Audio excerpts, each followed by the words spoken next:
You knew it would hurt you. You told yourself not to go back. And yet you did. Why do we want what we know will break us? Have you ever found yourself wanting something or someone that hurts you? Like chasing a shadow, reaching for a feeling you can never quite hold. It's a puzzle that confounds us all. Why do we desire what isn't good for us? Why does satisfaction seem to slip through our fingers, no matter how hard we try to grasp it? There's something almost magnetic about the things that wound us. We chase the familiar ache because sometimes the pain we know feels safer than the happiness we don't. What if I told you this pattern has a name? That psychologists have been studying this exact phenomenon, this compulsion to recreate our wounds for decades, that your seemingly self-destructive choices might actually be your psyche's attempt to heal something much older than you realize?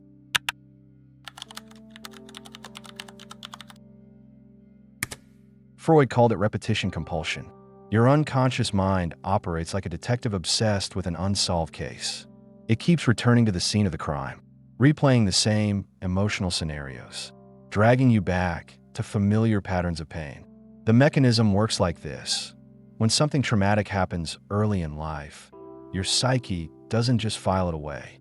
It gets stuck, frozen in time. Your unconscious believes that if it can recreate the original situation, maybe this time the outcome will be different. Maybe this time you'll win. Maybe this time the parent will love you unconditionally. Maybe this time you'll be chosen. Maybe this time you won't be abandoned. So you find yourself drawn to partners who withhold affection. Just like that distant parent.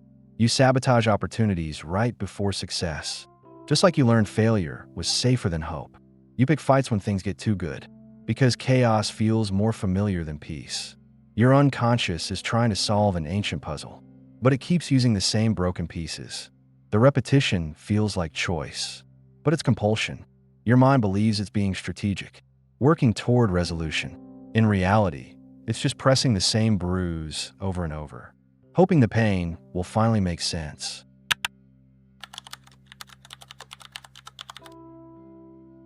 Lacan took this understanding and turned it inside out. He said desire itself is built on absence, on lack. We don't want things because they'll make us happy. We want them because they represent something we can never truly have. Every desire is really a memory, a ghost of something we lost before we even knew we had it. The perfect love, the complete understanding, the total acceptance. We spend our lives chasing shadows of what we imagine we once possessed, or what we imagine we deserved. This explains why satisfaction always feels temporary. Why getting what you want often feels empty. The promotion you fought for, the relationship you pined for, the approval you craved. Once you have them, the desire moves elsewhere. Because the real object of desire was never the thing itself. It was the longing, the pursuit, the beautiful agony of wanting. We stay obsessed with people who don't fully want us because they preserve the lack. They keep the wound open. And an open wound means the possibility of healing still exists. Closure would mean accepting that some things can never be fixed. Some hungers can never be fed. Some parts of us will always be empty. Lacan believed this emptiness isn't a flaw to be corrected. It's the engine of human experience. Without lack, there would be no desire. Without desire, there would be no movement, no growth, no reason to reach beyond ourselves. We need the absence to feel alive.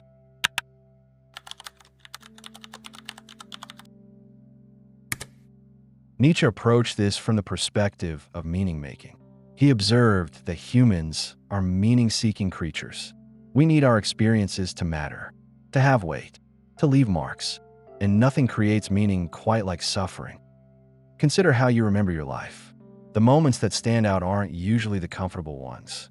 They're the moments of intensity, crisis, transformation, the day someone broke your heart, the night you realized your childhood was over, the moment you understood that love could hurt. These experiences have texture, depth. They become part of your identity in ways that pleasant moments rarely do.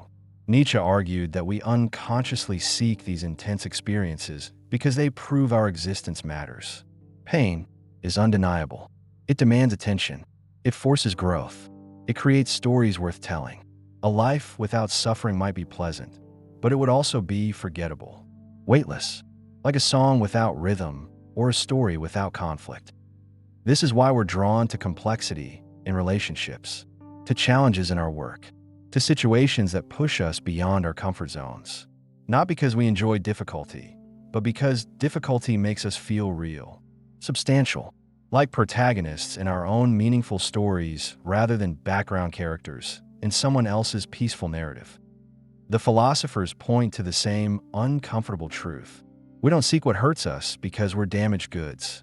We seek it because pain and meaning are intimately connected, because growth requires resistance, because love without the possibility of loss feels hollow, because a life without risk feels like no life at all. Your attraction to what wounds you isn't a bug in your psychological programming. It's a feature, a complicated, often destructive feature that serves purposes you might not consciously understand, but a feature nonetheless, wired into the very core of what makes you human.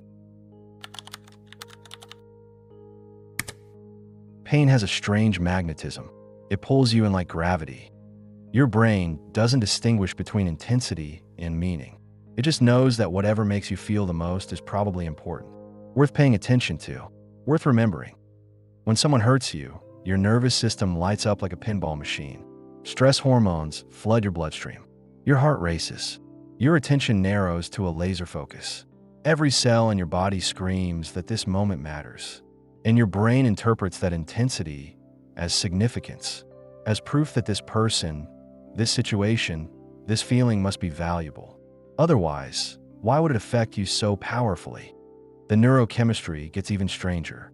Your brain releases dopamine not just when you feel good, but when you anticipate feeling good, when you're uncertain about an outcome, when you're chasing something just out of reach. This is why slot machines are addictive, why intermittent reinforcement is more powerful than consistent reward, why the person who texts you back sometimes, but not always, becomes more fascinating than the one who's always available. Your brain craves the uncertainty, the maybe, the possibility that this time will be different. Each small moment of connection floods you with chemicals that feel better than actual contentment. The highs are higher because the lows are lower. The relief more intense because the anxiety was unbearable. You become addicted to the cycle itself. Psychoanalysts have a term for this: jouissance. It means enjoyment in suffering, finding pleasure in pain. Not masochism exactly, but something more subtle. The recognition that your deepest wounds often become your most treasured possessions. The stories you tell, the experiences that shaped you, the proof that you've lived a life that mattered. You protect your pain, sometimes more carefully than your joy, because your pain feels authentic in ways that happiness doesn't. Anyone can be happy when things go well, but suffering reveals character, shows depth, proves you're capable of feeling deeply, of caring enough to be hurt. This is why people stay in relationships that hurt them, why they choose difficult paths over easy ones, why they pick at emotional scabs until they bleed fresh. The pain becomes a drug, a way of feeling alive, of touching something real in a world that often feels superficial, numb, disconnected. The intensity becomes intoxicating. Regular life starts to feel flat by comparison. Normal interactions lack the electric charge of drama. Healthy relationships feel boring next to toxic ones. Stability seems like death compared to the adrenaline rush of chaos. You start to confuse intensity with intimacy, conflict with passion, suffering with love. Your brain rewires itself around these patterns, creates neural pathways that make drama feel like home, makes peace feel foreign, dangerous, like the calm before the storm. You become hypervigilant during good times, waiting for the other shoe to drop, because your nervous system has learned that pain follows pleasure, that safety is temporary, that the only reliable thing in life is uncertainty. The body keeps the score. Every betrayal, every abandonment, every moment when love turned to loss. These experiences don't just live in your memory. They live in your muscles, your breathing patterns, your heart rate, the way you hold your shoulders, the way you enter rooms, the way you trust or don't trust new people. And because the body remembers, it seeks to complete unfinished emotional business, to return to familiar territory, even when that territory is a war zone, even when every conscious part of you knows better. The unconscious part that holds your wounds doesn't know better. It only knows what feels like home.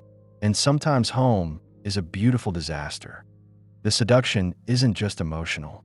It's biochemical, neurological, cellular.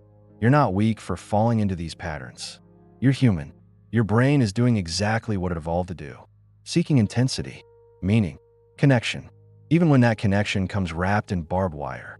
The tragedy is that this same mechanism that draws you toward what hurts you is also what makes you capable of profound love, of deep art, of meaningful sacrifice.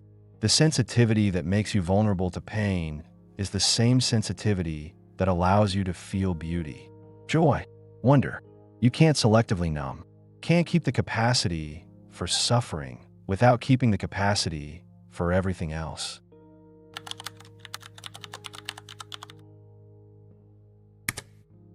You can't escape this pull entirely. The gravitational force toward what wounds you is woven into the fabric of being human. It's not a glitch to be debugged or a weakness to overcome. It's part of the code that makes you capable of love, of art, of meaning itself. But awareness shifts everything. When you can see the pattern playing out in real time, you gain something precious. Choice. Not the choice to stop feeling the pull, but the choice of whether to follow it. Whether the cost is worth what you might gain. Whether this particular wound serves your growth or just feeds an old addiction. Sometimes the answer will be yes. Sometimes you'll choose the difficult path because it leads somewhere you need to go.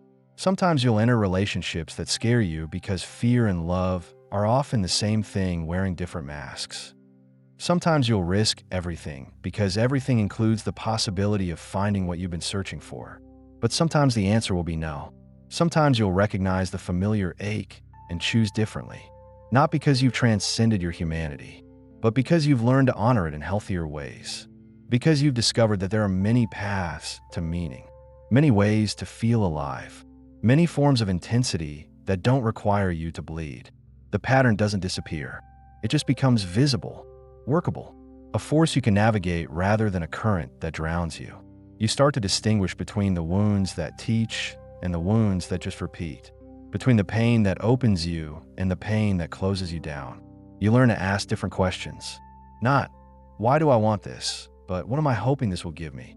Not, how do I stop feeling this way? But, how do I feel this way without destroying myself? Not, what's wrong with me? But, what is this trying to tell me about what I need? The answers aren't always clear. The path isn't always obvious.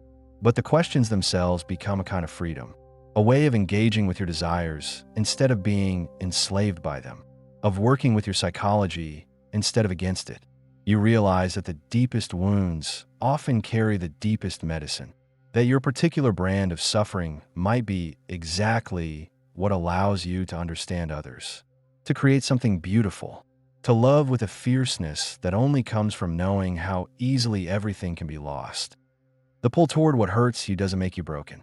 It makes you human, beautifully, tragically, magnificently human, capable of depths that safety can never reach, of connections that comfort can never forge, of growth that ease can never inspire. We want what hurts us because hidden in the hurt, we think we'll find the missing piece, the thing that will finally make us whole, complete, enough. Maybe wisdom begins the moment we realize the missing piece was never out there. It was always right here, in the wanting itself, in the courage to keep reaching, in the tender, terrible, wonderful mess of being alive.